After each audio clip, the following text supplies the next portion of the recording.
नमस्कार दोस्तों, स्वागत है आपका हमारे YouTube चैनल DDG के डोज पे। आज है 29 अगस्त और 29 अगस्त से करंट अफेयर्स के जितने भी इम्पोर्टेंट क्वेश्चंस हैं हम लोग अपने इस वीडियो में डिस्कस किया जाएगा। ध्यान रहे वीडियो को पूरा एंड तक देखिएगा। माफ करें, थोड़ी ये तबीयत खराब है, ताकि हर एक क्वेश्चन का डिटेल एक्सप्लेनेशन आपको मालूम चलता रहे, जो एग्जाम पॉइंट ऑफ व्यू से काफ़ी इंपॉर्टेंट है। और नए व्यूअर्स जितने भी आते हैं चैनल को सब्सक्राइब जरूर करें और बेल आइकन को प्रेस करें, ताकि पर डे की नोटिफिकेशंस आपको जाती रहे। शुरू करते हैं अपने सेशन को।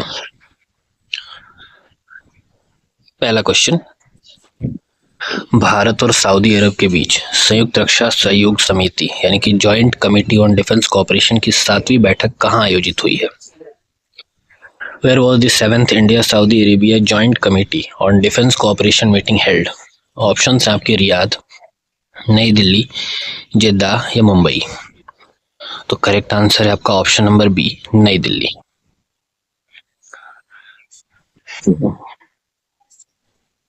भारत सऊदी अरब की 7वीं संयुक्त रक्षा सहयोग समिति की बैठक 28 अगस्त 2025 को नई दिल्ली में हुई, जिससे द्विपक्षीय रक्षा संबंध और मजबूत हुए हैं।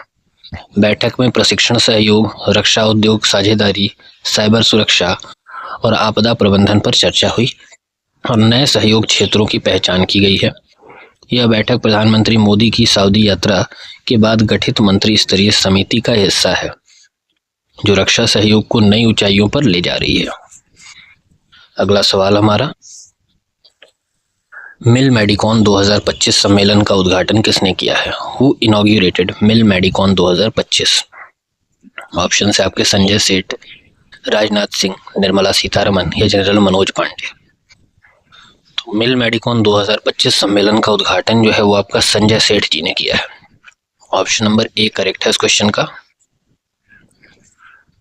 मिल मेडिकॉन 2025 का उद्घाटन राज्य रक्षा मंत्री श्री संजय सेठ ने 28 अगस्त को नई दिल्ली के मानेकशॉ सेंटर में किया। यह सम्मेलन सैन्य परिचालन परिस्थितियों में शारीरिक और मानसिक आघात पर केंद्रित है, जिसमें AI, आपातकालीन चिकित्सा और महिलाओं की भूमिका जैसे विषय शामिल थे। इस मौके पर सैन्य नर्सिंग सेवा की 100वीं वर्षगांठ का भी सम्मान किया गया है। अगला सवाल, ओणम 2025 का शुभारंभ किस पारंपरिक जुलूस के साथ हुआ? Which traditional procession marked the beginning of Onam 2025? Option है आपके पुलिकली, अठचमयन, त्रिशूर पूरम या नेहरू ट्रॉफी बोट रेस। तो ओणम 2025 का जो शुभारंभ है वो आपका अठचमयम इस पारंपरिक जुलूस के साथ हुआ है। ऑप्शन नंबर बी करेक्ट है इस क्वेश्चन का। ये जो आप स्क्रीन पे देख रहे हैं यही है अठचमयम पारंपरिक जुलूस। इसका शुभारंभ अठचमयम जुलूस से त्रिपुनितुरा केरल में हुआ है। यह 10 दिवसीय फसल उत्सव का पारंपरिक उद्घाटन है, जो केरल की सांस्कृतिक एकता और शाही धरोहर को दर्शाता है। ध्यान रखना है कि जो भी अभी फेस्टिवल्स हो रहे हैं करंट में, ये काफ़ी इंपॉर्टेंट रहेंगे SSC के हर एग्जाम के लिए। भूलिएगा नहीं कि ओणम केरल में मनाया जाता है और अभी हाल ही में इसका शुभारंभ भी हुआ है। इस बार का आयोजन खूबसूरत मौसम और रंगारंग प्रस्तुतियों के कारण और भी भव्य रहा है। ADNOC का रुवैस LNG प्रोजेक्ट किस वर्ष तक व्यावसायिक रूप से शुरू होने की उम्मीद है? ADNOC मतलब Abu Dhabi national oil corporation. इसका रुवैस LNG प्रोजेक्ट कब तक शुरू हो जाएगा? By which year is ADNOC's Ruwais LNG project expected to start commercial operations? Option हैं आपके 2025, 2026, 2027 या 2028। तो करेक्ट आंसर है आपका ऑप्शन नंबर डी, 2028।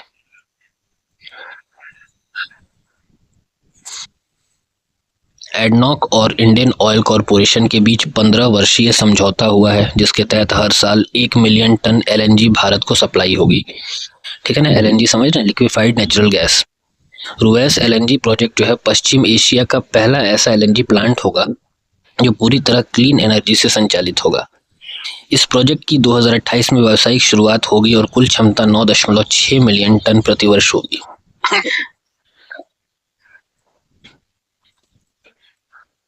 अगला सवाल है, रूस ने भारतीय कामगारों के लिए कितने नौकरी स्लॉट खोलने की घोषणा की है?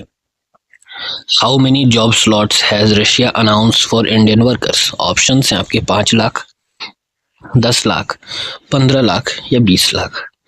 तो करेक्ट आंसर है आपका ऑप्शन नंबर बी, 10 लाख। रूस ने जो है अभी अपने यहाँ जो भारतीय वर्कर्स हैं उनके लिए 10 लाख नौकरी स्लॉट्स खोलने का घोषणा किया है। आज साउंड में थोड़ी दिक्कत होगी, माफ़ी चाहता हूँ, तबीयत सही नहीं है, तो प्लीज़ उसको इग्नोर करके सुनिएगा। रूस ने 2025 के अंत तक 10 लाख भारतीय कामगारों को नौकरी देने की योजना बनाई है। यह अवसर मुख्य रूप से निर्माण, वस्त्र, मशीनरी और इलेक्ट्रॉनिक्स क्षेत्रों में उपलब्ध होंगे। यह पहल रूस में मजदूरों की कमी और भारतीय कुशल श्रमिकों की मांग को पूरा करने के लिए है। अगला सवाल, भारत का पहला सरकारी संस्थान जिसने robotic custom laser cataract surgery की है वह कौन सा है? बहुत इंपॉर्टेंट क्वेश्चन है। Which is the first government institute in India to perform robotic custom laser cataract surgery?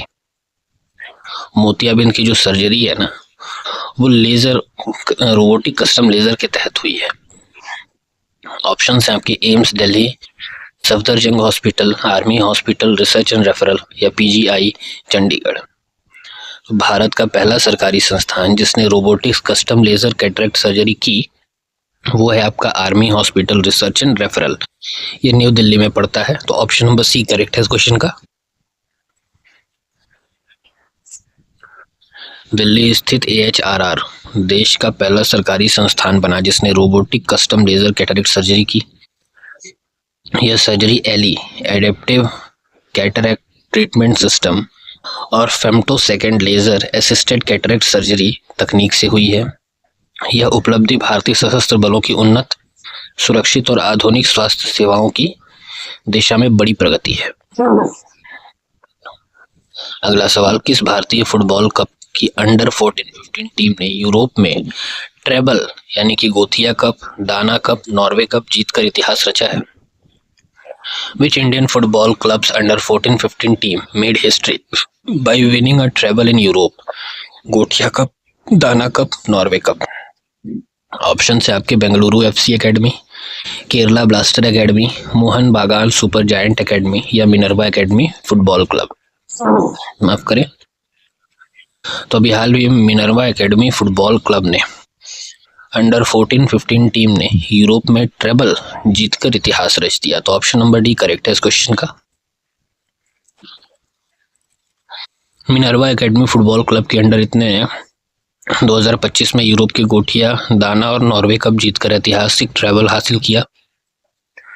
इस उपलब्धि पर केंद्रीय मंत्री डॉक्टर मनसुख मंडाविया ने माफ करें नई दिल्ली में खिलाड़ियों को सम्मानित किया और इसे भारतीय फुटबॉल की नई शुरुआत बताया। टीम ने 26 अंतरराष्ट्रीय मैचों में अपराजित रहते हुए 295 गोल दागे और दुनिया की शीर्ष युवा टीमों को हराया है। नेक्स्ट क्वेश्चन है, बड़ा इंपॉर्टेंट क्वेश्चन है ये। प्रोजेक्ट आरोहन किस संगठन द्वारा शुरू किया गया है? Which organisation has launched project Aarohan? Option हैं आपके Ministry of Road Transport, NHAI यानी कि National Highway Authority of India, NTPC National Thermal Power Corporation Limited या मिनिस्ट्री ऑफ एजुकेशन।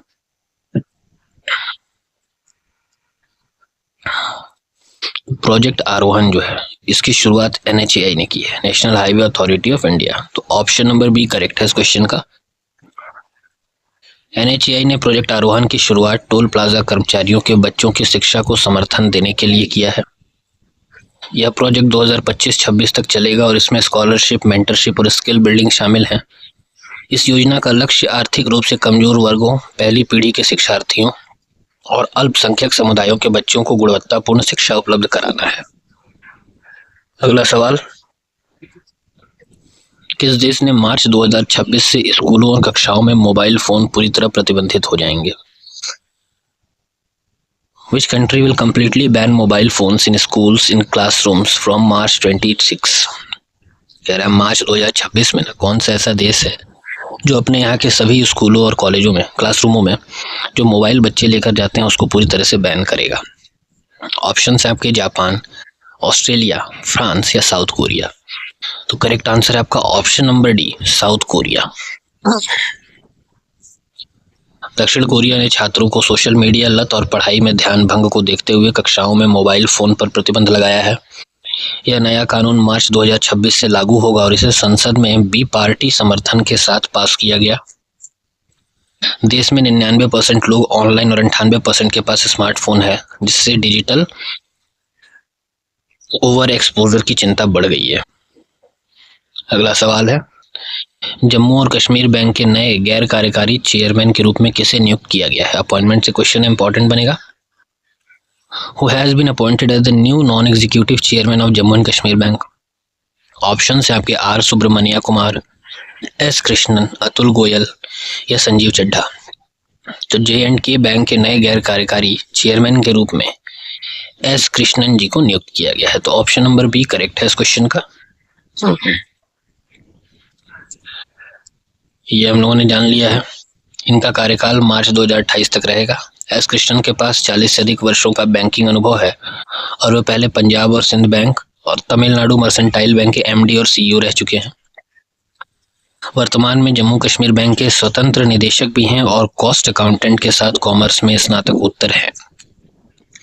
तो ये थे आज के टॉप करंट अफेयर्स। उम्मीद करता हूँ सेशन आपको अच्छा लगे और अगर अच्छा लगता है तो लाइक जरूर करें, शेयर करें वीडियो को अपने दोस्तों के साथ या जो भी ज़रूरतमंद है। बाकी वीडियो को लाइक, कमेंट और शेयर कीजिएगा। नए व्यूवर्स चैनल को सब्सक्राइब जरूर करिएगा। तब तक के लिए धन्यवाद, नमस्कार, हर हर महादेव। अच्छा, एक चीज़ और ध्यान रखिएगा, अभी मैं घर पे नहीं हूँ इसलिए थोड़ा सा प्रॉपर फॉर्मेट में नहीं बन पा रहा है। अभी मैं कहीं बाहर हूँ, तो मैं जब घर जाऊँगा तो उसके बाद से आपको पहले की तरह सब चीज़ें मिलेंगी, जैसे क्वेश्चन ऑफ द डे, उसके साथ साथ आपको मोटिवेशन कोड जो आता था, सब चीज़ अवेलेबल रहेगा। ठीक है, तो उतने के लिए मैं क्षमा चाहता हूँ। नमस्कार।